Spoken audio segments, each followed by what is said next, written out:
Čaute ľudia, moje meno je Martina, vítam vás u takového obedného vlogu. Ja vám prajem dobrú chuť, ktorí jedia a ktorí ja neviem, ja som nový dec.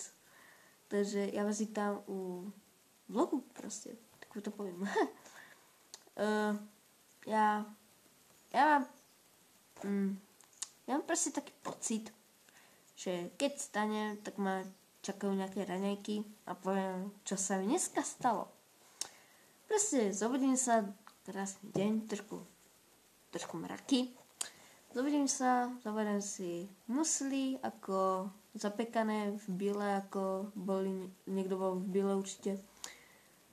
Proste dám si, nasypem si do tanierika, dám si to, nedávam si zohrievať mlieka. Proste to tam naliem, jem, potom si niečo zahrám na mobilu, samozrejme na mobilu. No proste si zahrám na mobilu, v pohode kľud a potom sa zobudí môj starší brat Ondrej a povie mi, že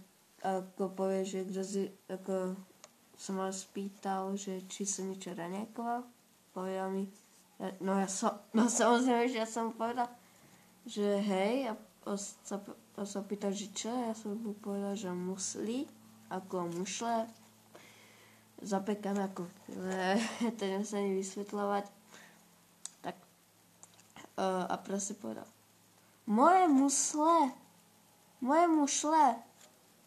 a ešte som povedal, že ešte mlieko horí, a pozri do chladničky a povie, niekto mi dorazil mlieko.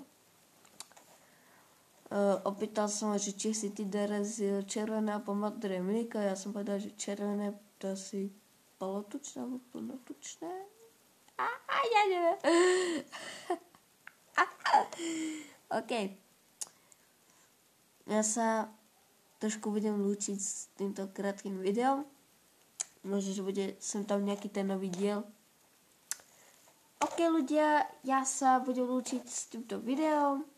Dajte mi like, keď dislike, tak mne to nevadí. Trošku mi to bude vadiť ten, kto mi dá dislike, bude mi to oveľa vadiť. Pretože potom sa trošku naštvem a pôjdem niekam.